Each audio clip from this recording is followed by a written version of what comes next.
तो बच्चे थोड़ा सा रिकैप करता हूं। We are dealing with GP. Geometric progressions में हमने जो अभी तक टॉपिक डिस्कस किया था, तो we have discussed about nth term in GP,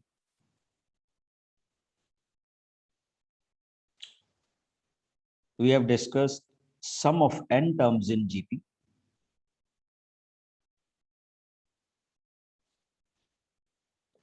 Okay, we have also discussed sum of infinite terms of GP.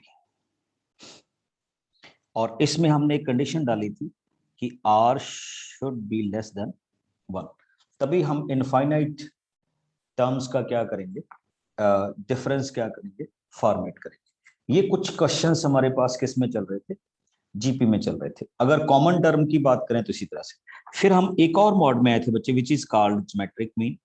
तो हमने कहा था कि if A B C are in 3 terms, they are in GP, तो we can set A B upon A is equal to C upon B, और in the next formation I can say that B square is equal to A C. तो ये भी हमारे पास formation होगी थी। और आपको याद होगा कि b can be written as under root A C, और b को हम क्या लिख सकते हैं, ज्योमेट्रिक मीन भी बोल सकते हैं ऑफ एसी। तो याद कीजिए एपी एंड जीपी के बीच में जब हम कोरिलेट कर रहे हैं, तो we can say if we have two terms and we want to find out the arithmetic mean, तो हम सिंपल सा उसको लिख सकते हैं a plus b upon 2, this is called arithmetic mean. And if we want to find out geometric mean, तो हम उसको लिख सकते हैं बच्चे under root of a b. Arithmetic mean and geometric mean के अकॉर्डिंग सम और डिफरेंस के क्वेश्चंस करेंगे हम, वो तो प्रैक्टिकली चलते रहेंगे। एक हमारे पास अच्छा क्वेश्चन ये आता है बच्चे, whenever somebody said what is the relation between arithmetic progression and geometric progressions of same numbers। ठीक, तो ये ऑलवेज इस कंडीशन को फॉलो करता है कि arithmetic mean is always greater than geometric means when we are taking two same numbers. अच्छा, अब आई नो दैट कि जब आप इन चीजों को प्रूव करते हैं, तो प्रूव करने का हमारा पैटर्न क्या रहता है। देखिए, जब भी आप किसी टू को थिंग्स को कंपेयर करेंगे ए एंड बी, आइदर तो आपको ए इज इक्वल टू बी दिखेगा, या फिर इनमें के इनइक्वालिटी होल्ड होगी। और उस इनइक्वालिटी को चेक करने के लिए you always find the difference. If difference is less than 0, तो आप कह देंगे A is less than B. If difference is greater than 0, तो आप कह देंगे A is greater than B. Same relation हमारे बीच में एग्जिबिट होता है बच्चे। How we can say that arithmetic mean is geometric than, sorry, more than geometric mean. मैंने अभी कहा कि ये इसी रिलेशन को फॉलो करेगा, तो वो देखिए कैसे। मैं फिर से उसी तरह से आता हूं, मैं इन दोनों का डिफरेंस फाइंड आउट करूं। Arithmetic mean is a minus B divided by 2, geometric mean is equal to under root A. हमने शुरू किया उनके डिफरेंस। अब अगर आप इसको देखेंगे तो you will find 2 as LCM, a minus B minus 2 under root A B. तो we can write it as under root A under root B divided by 2। इसको बच्चे लिखते हैं हम होल स्क्वायर। एंड आप चेक कर सकते हैं, whole square is a positive quantity, 2 is a positive quantity, we can say this is greater than 0। Okay, अब ग्रेटर देन 0 होने का मीनिंग ये हुआ कि arithmetic mean is always greater than geometric mean. थोड़ा सा एक और रिलेशन में बात करूंगा।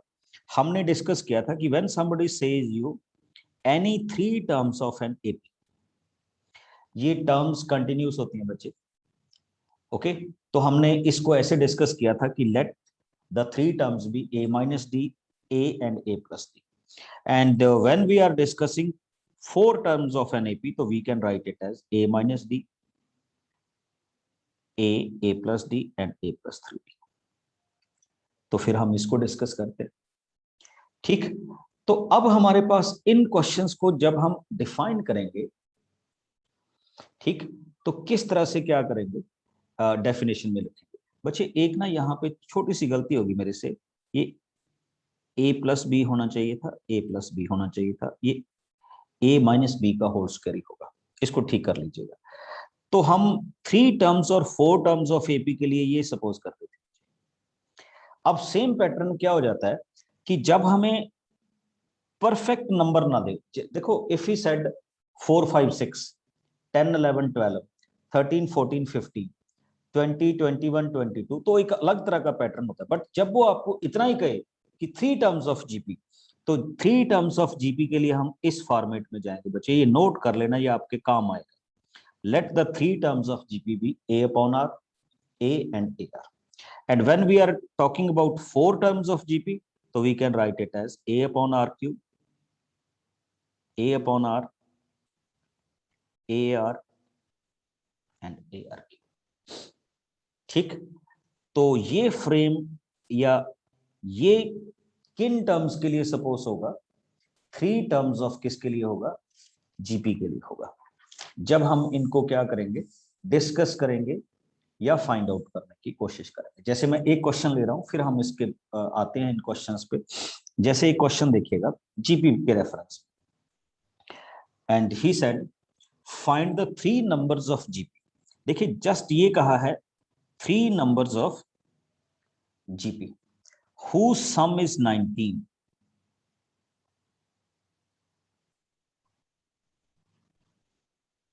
and whose product is 260। चलते हैं हम उस क्वेश्चन में। देखिए सम इज 19, प्रोडक्ट इज 219। जीपी की हमें कोई स्पेसिफिक टर्म्स नहीं दी थी।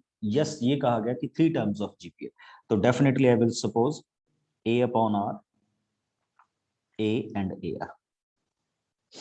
Because product is given to you, तो आप इस तरह से डिफाइन करेंगे A upon R into A R is equal to 260। Cancel it, a cube is equal to 260। और डिफाइन करने पे हमें a की वैल्यू क्या मिलेगी, 6, क्योंकि हमारा बेसिक एम क्या होता है बच्चे, to find out the value of a and r। उसके बाद तो आप सबको पता है क्वेश्चन कैसे जाए। Now the next thing is given to you sum of all the 3 terms, means to say a upon r, a and ar is equal to 90। I can write this as, take a as common, 1 upon r, 1 and r, this is equal to 90। a की value बच्चे आप सब जानते हैं क्या है, 6 है। तो अब थोड़ी सी आपको एफर्ट्स करनी होगी।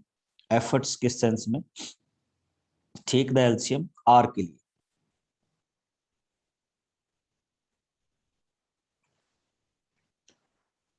ये हमारे पास आ जाएगी quadratic which can be written as 16r² minus 13, और मैं थोड़ा सा शॉर्टकट कर रहा हूं। तो you will gate 2 values of r, 3/2 and 2/3। अब लीजिए इसके बाद आपका क्वेश्चन क्या है, रेडी है। बिकॉज किसी भी जीपी के लिए, क्योंकि हमने तो यहां डिफाइन ही कर रखा था कि we have 3 terms a upon r, a and ar। Just value put up कीजिए और आप इनमें से r की कोई भी वैल्यू लीजिए, you will get the same answers. Pattern change हो जाएगा 1 to 3, 3 to 1। बट क्योंकि उसने हमें इस तरह की कोई पैटर्न की फॉर्मेशन दी ही नहीं, तो हम इस तरह जा सकते हैं इस क्वेश्चन। ठीक है, तो ये जीपी का भी हमारे पास क्या हो जाता है, फंडामेंटल हो जाता है। अब मैं बच्चे थोड़ा सा आपको लेके आ रहा हूं इसके इनफाइनाइट टाइप के क्वेश्चंस में। जैसे इस क्वेश्चन को थोड़ा सा देखिएगा। He said 1 minus 1/2 plus 1/4 minus 1/8 and so on up to infinity। And he said find the sum of infinite term। जल्दी से, फार्मूला आप सबको आता है, tell me the answer. Very good.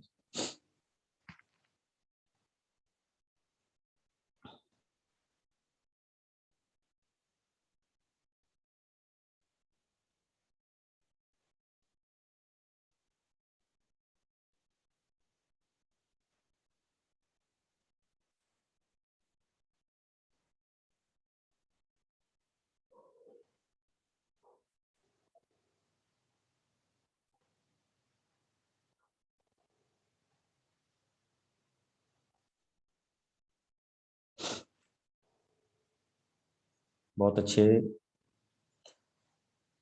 एक आंसर 2 आया है, एक 2/3 आया है, फिर 2/3 आया है।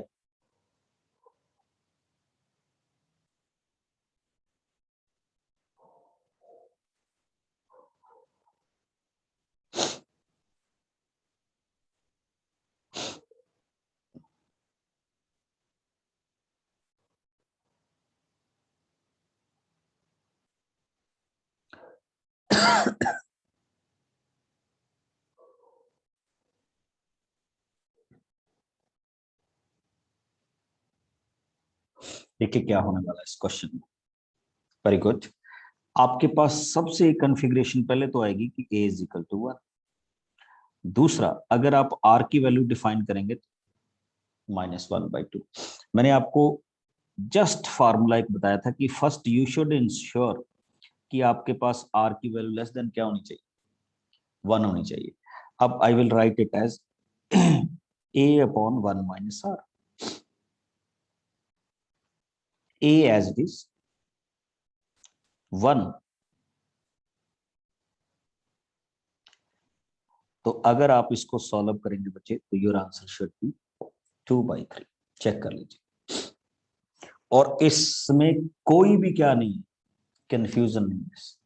अगर मैं सम ऑफ किन की बात कर रहा हूं, इनफाइनाइट टर्म्स की बात कर रहा हूं कि ये मेरा क्वेश्चन आएगा इस तरह से, ये क्वेश्चंस को मैं क्या करूंगा, फॉर्मेट में लूंगा। ओके। हाँ, हमारे पास इस तरह के बहुत से क्वेश्चन आते हैं बच्चे, जैसे इस क्वेश्चन को देखिए।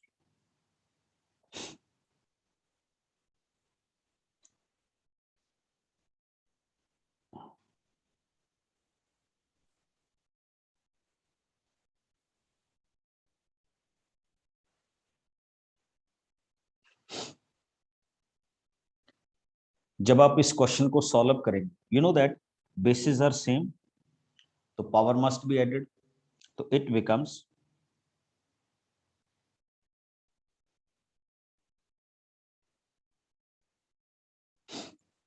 चेक कीजिए, ये आपकी क्या होगी, इनफाइनाइट जीपी होगी, क्योंकि नंबर ऑफ टर्म्स क्या है, इन्फिनिटी है। अब अगर आप इसको डिफाइन करेंगे 1/1 minus 1/3, because we know that a and r. अब आपके पास नेक्स्ट कॉन्फ़िगरेशन क्या जाएगी, फिर से देख लीजिए, योर आंसर शुड बी 2/3।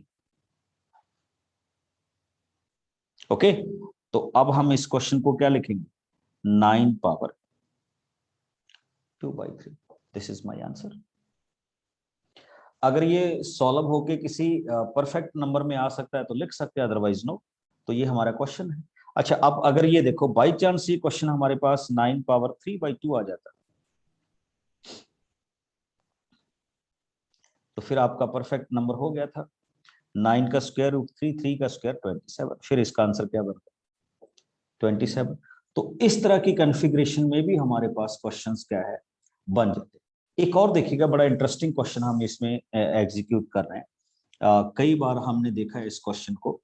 अब जैसे ध्यान से देखिएगा बच्चे, अच्छा क्वेश्चन। अब वो कह रहा है कि यूज ज्योमेट्रिक सीरीज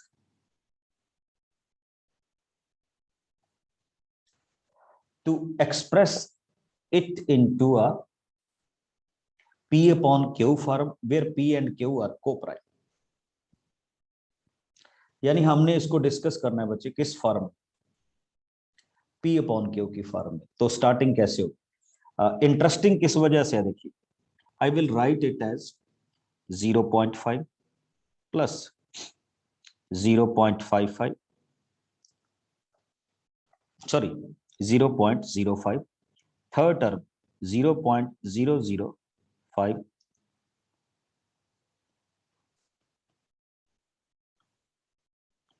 इन्फिनिटी। इसको क्या लिखते हैं? सम ऑफ क्या लिखते हैं? इनफाइनाइट टर्म्स लिखते हैं। अब आप एक चीज नोटिस कीजिए, ये है हमारे पास ए, होगी ना सम, इन्फिनिटी, इनफाइनाइट जीपी बन गई।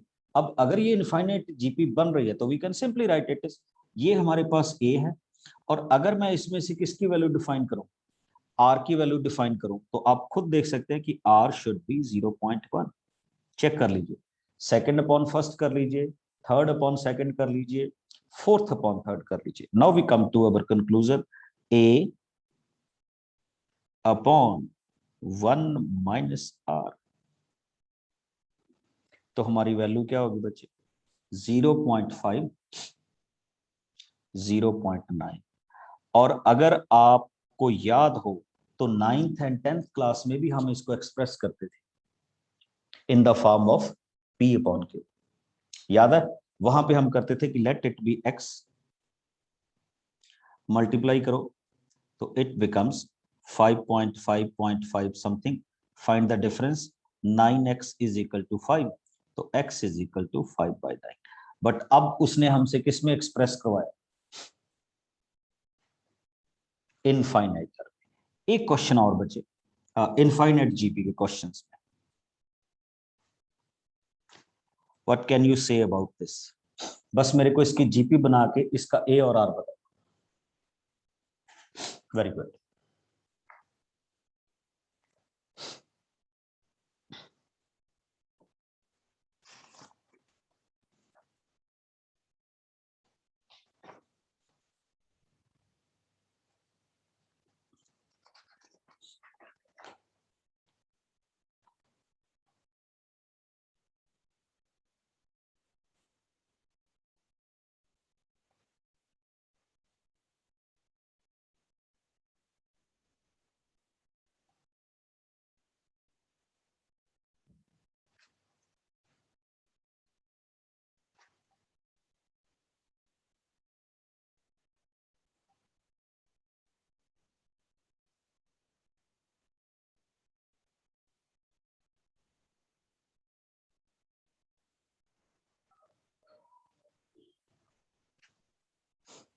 Very good.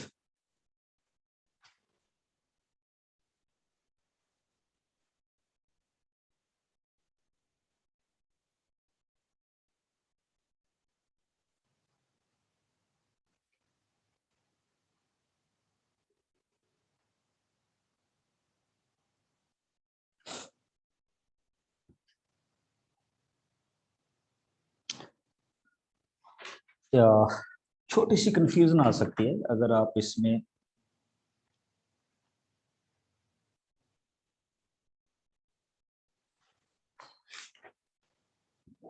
देखिए क्या होगा। I will write it as, अच्छा वेट करो, ठीक है।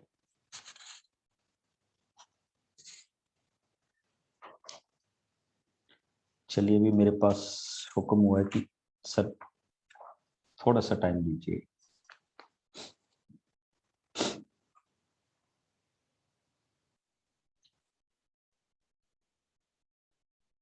देखिए मेरी स्टार्टिंग कहां से होगी बच्चे? 1.3, आगे मूव करता हूं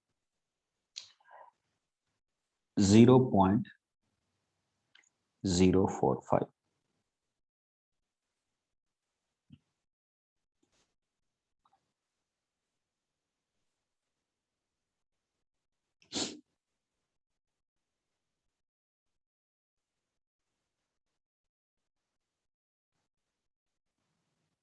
आप इस टर्म को छोड़ दीजिए बच्चे, इसको तो हम बाद में सम में ऐड करें, ठीक। This is your first term, infinite GP तो बन ही रही है ना, and this upon this, that means a is equal to 0.045 and r is equal to 0.01. आगे चलने दीजिए. तो we can write it as 1/3 a upon 1 minus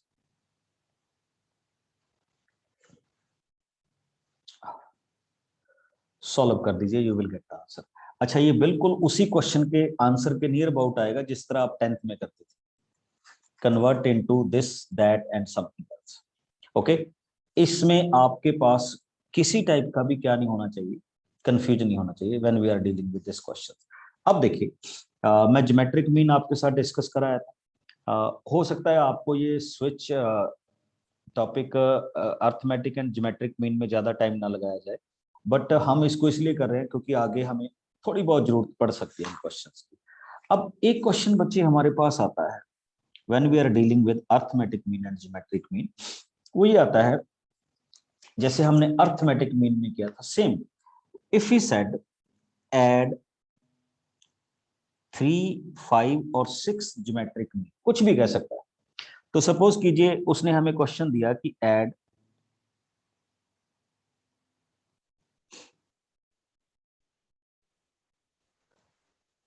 3 geometric mean, तो हमारे पास क्या होगा बच्चे? ठीक है, हमने ये डिफाइन किया था कि whenever you add geometric mean, तो आपके पास जो क्वेश्चन के आंसर्स हैं वो, सॉरी, जो मेन फीचर है वो जीपी ही रहेगा. ठीक है, जीपी में कोई चेंज नहीं आएगा. तो अगर मैं यहां पे देखूं तो it's a total GP. This is the first term, that means a is equal to 1. This is the fifth term, और फिफ्थ टर्म को हम किस तरह से डिनोट करते हैं? A r power 4 is equal to 1. What I can say, r is equal to, sorry 1 नहीं बचे, फिफ्थ टर्म होगी 256. और यहां पे मैं r इज इक्वल टू 4 को क्या लिखूंगा? 256. And in every respect I will say r की वैल्यू क्या आ जाएगी? 4. और आई थिंक मेरे को अब दोबारा बताने की जरूरत नहीं है बच्चे. योर सेकेंड टर्म भी ए आर मीन्स टू से 4, थर्ड टर्म भी A R square 16. This is A R cube means 64, और ये 256 ऑलरेडी है. तो this is G1, G2 and G3. Arithmetic mean, geometric mean, दोनों फॉर्मेशन का क्या आ जाएगा? कॉम्बिनेशन आ जाएगा. जिस तरह से भी आप फाइंड आउट करेंगे. अब मेरा क्वेश्चन आपसे ये है, सेम टाइप का क्वेश्चन दे रहा हूं बट एक थोड़े से difficult mode. 4/9, 27/8. Add 4 geometric mean, और मैं इसको एमसीक्यू बना रहा हूं बच्चे. What is the value of G3?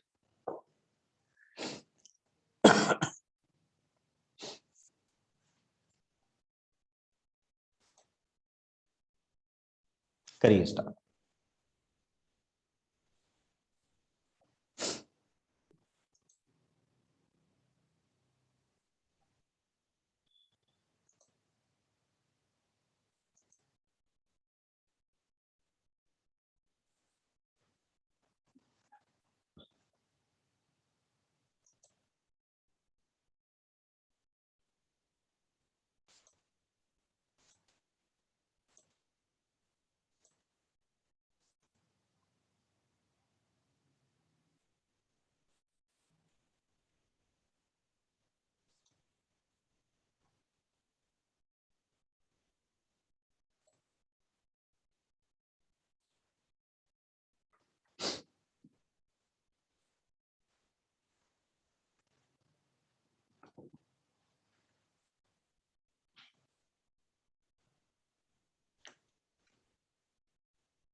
Very good.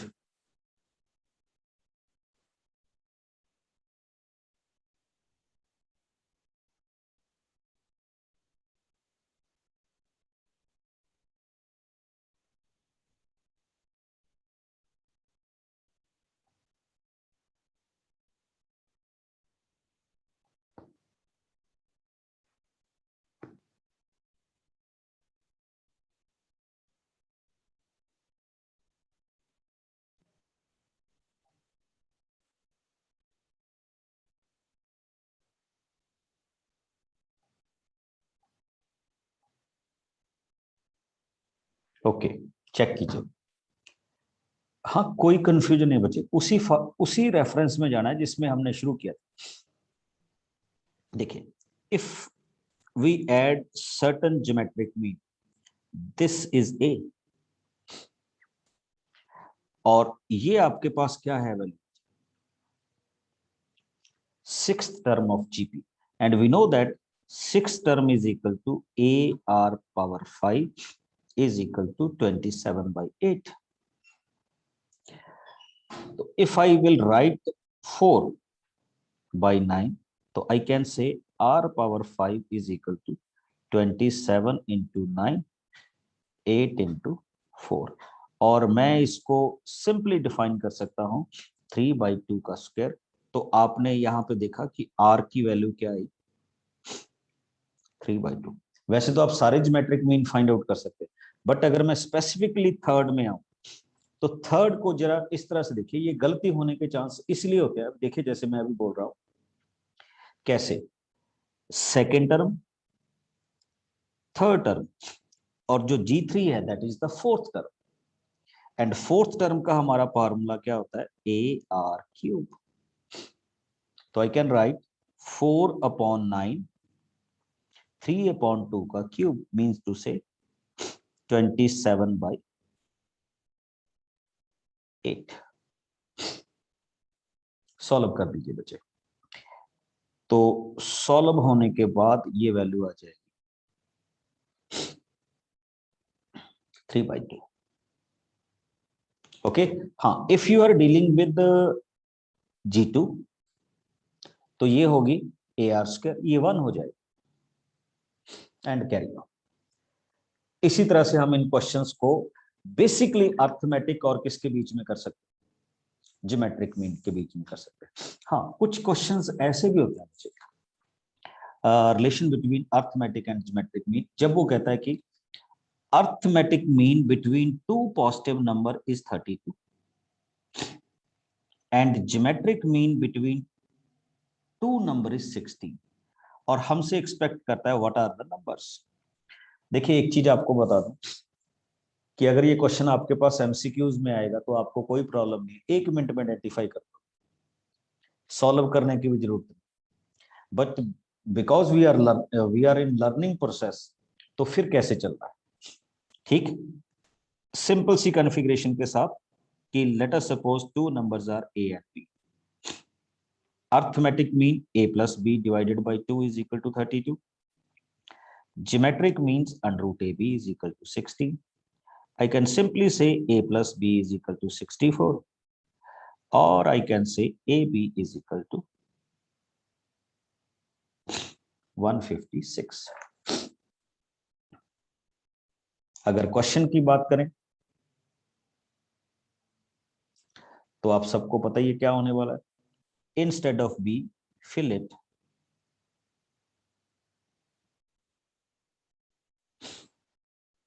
Solve कर दीजिए, A²,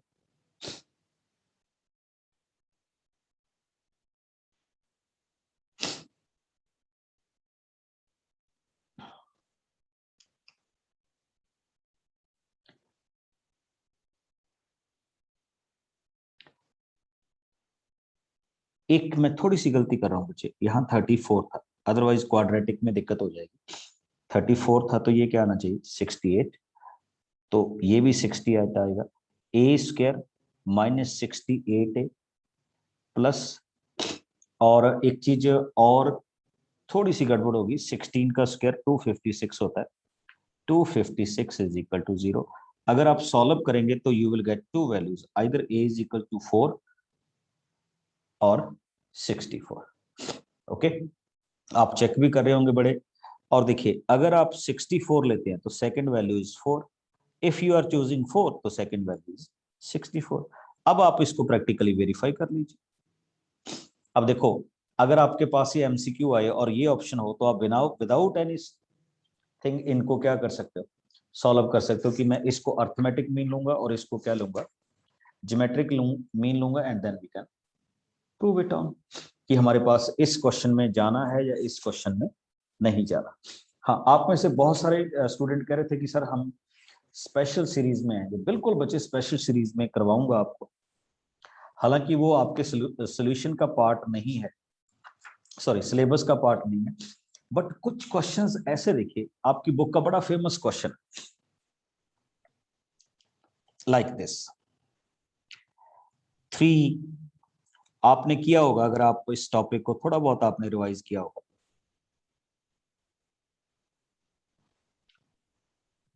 up to n terms, और ये सिंगल नहीं है, इस तरह के बहुत सारे क्वेश्चंस हैं जिनको हम टाइमली क्या करते हैं, डिस्कस करते हैं।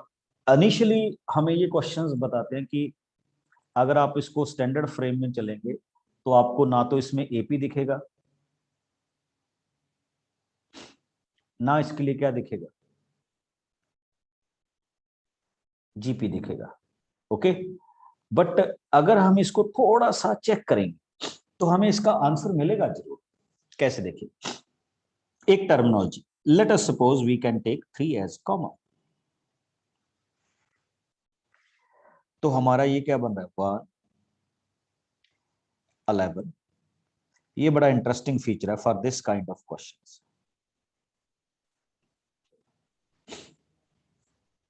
Next step, divide it with 9 and multiplied it with 9. 9, 99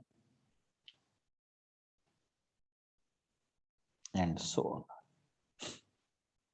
Next feature 3/9, ये बच्चे एक इसको हम स्टाइल्ड क्वेश्चन बोलते हैं कि ये इसी स्टाइल में होगा question, okay.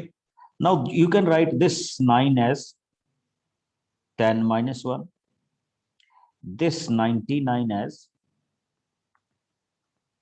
100 minus 1, this 999 as 1000 minus 1 and so on।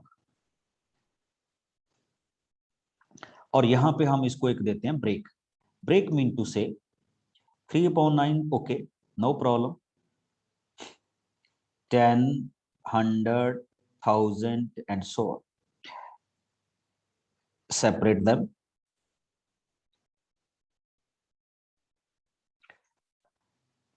up to n terms, plus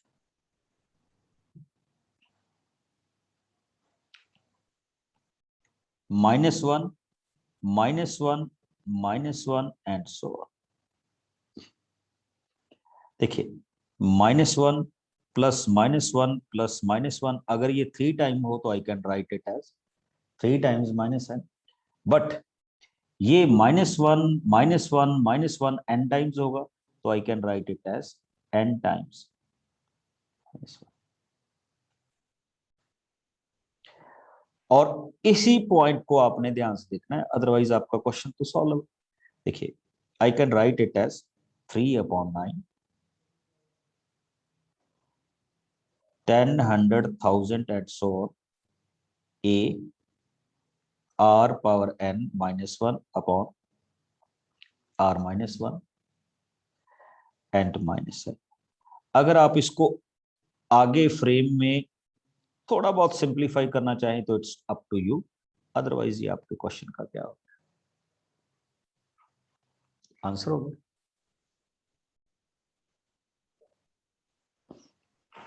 अगर हम इसको यहीं पे क्या करें, डिफाइन करें,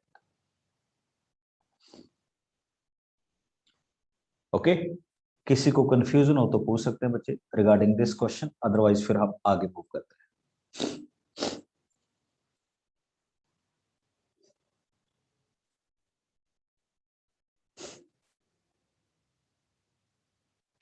नहीं नहीं बच्चे, ये स्पेशल सीरीज नहीं है, वो हमारे पास आएंगी स्पेशल सीरीज अभी, ठीक है, उनको सम ऑफ n टर्म्स के नाम से जाना जाता है। सर हमने इसे 9 से किस बेसिस पे डिवाइड किया है, मल्टीप्लाई किया है? नहीं नहीं नहीं, ये देखिए मैंने 9 से आउटर में क्या किया है, डिवाइड भी तो किया है ना। Okay sir, okay sir. और अगर डिवाइड करूंगा तो मैं इसको मल्टीप्लाई भी कर सकता हूँ। ये एक मैंने कहा ना स्टाइल्ड क्वेश्चन मींस टू से कि जिसमें चीजें ऑलरेडी फिक्स्ड होती कि ऐसे ऐसे करके हम जाएं। और इसमें ना एक बड़ा एक कॉमन सा है कि अगर ये क्वेश्चन ना 444 444 होता तो हम यहाँ पे क्या कॉमन कर लेते, 4, क्वेश्चन ने वैसे ही चलना था। अब अगर यहाँ पे अगर इस सीरीज में सपोज कीजिए 777 एंड समथिंग होता तो हम यहाँ पे क्या कर लेते, 7 7 कर कॉमन लेते। कर। और तो सर हमने 9 ही क्यों लिया है? हाँ 9 ही क्यों लिया, बिकॉज 9, ये जो आप देखिए, ये जो आपके पास 9 आया, 99 आया, 990 आया, ठीक है। तो हम क्या कर सकते हैं, इनसे हम जब इनको दो पार्ट्स में बाइफरकेट करेंगे, एक पार्ट मेरे पास कांस्टेंट जा रहा है यस सर। और दूसरा पार्ट किस में ऑटोमेटिकली किस में कन्वर्ट हो रहा है, जीपी में। जीपी में कन्वर्ट हो रहा है, इसलिए 9 के साथ किया। अच्छा अदरवाइज मान लीजिए आपका एक पार्ट जीपी में जा रहा है और दूसरा कुछ और ही बन रहा है, तो फिर आपके लिए प्रॉब्लम खड़ी होगी, क्योंकि आप यस सर। सबमिशन में तो नहीं दे पाएंगे। इसीलिए इसी करेक्टर में किया जाता है 9 के साथ, कि मैं ओके इसको सर। जीपी प्लस सम फॉर्मेशन में चेंज कर सकता ओके, थैंक यू सर। हूं। ओके, इस तरह के क्वेश्चंस भी हमारे पास क्या होते हैं, बनते हैं, जिनको हम डिफाइन करते हैं।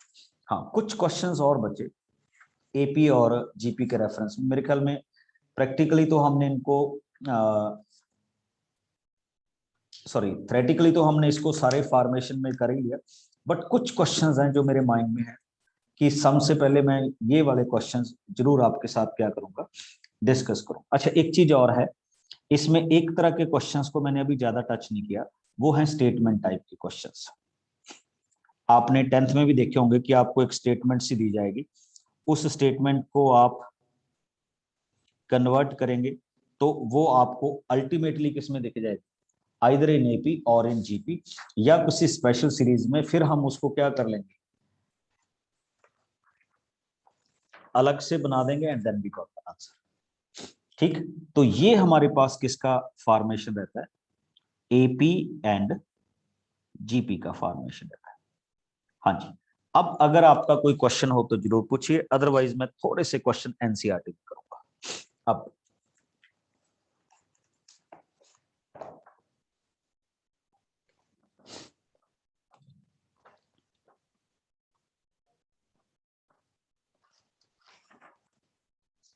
चलिए तो देखिए question,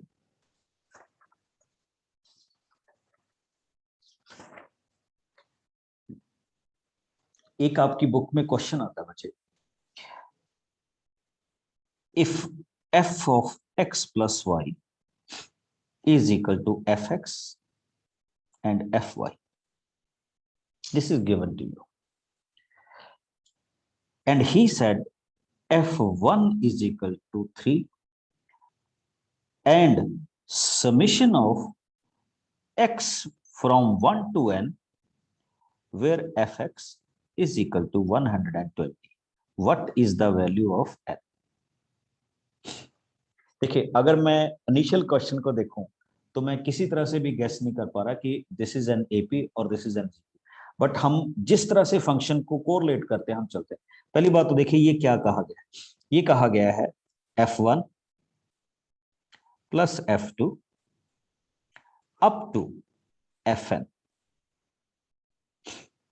this is equal to 120।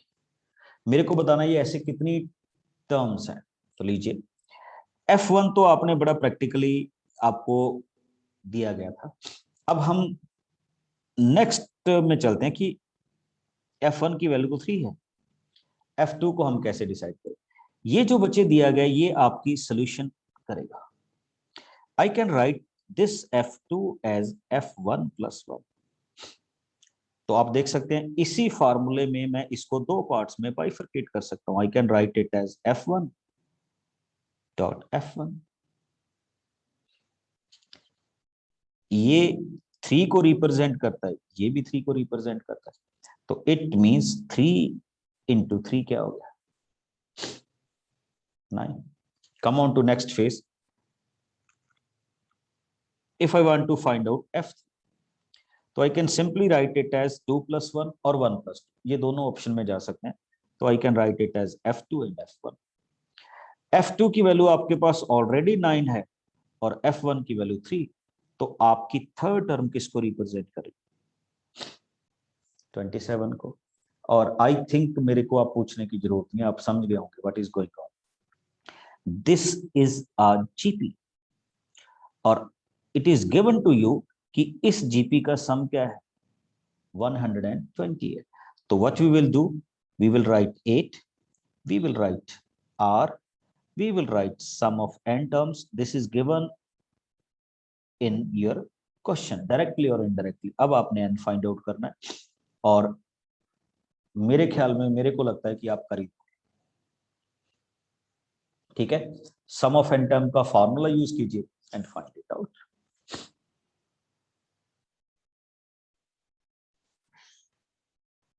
हो जाएगा बच्चे? तो ये आपके पास क्या है, कुछ क्वेश्चंस हैं एपी एंड जीपी के। एंड नेक्स्ट सेशन में हम sum of some special series के बारे में डिस्कस करेंगे। Sum of N term, sum of natural number square, sum of N natural number cube वगैरह में डिस्कस करेंगे। और फिर उसके बाद हम सारे इंटरमिक्स्ड क्वेश्चंस करेंगे, जिसमें हम पर्टिकुलरली एपी और जीपी को डिस्कस नहीं करेंगे। We will discuss everything regarding sequence and series.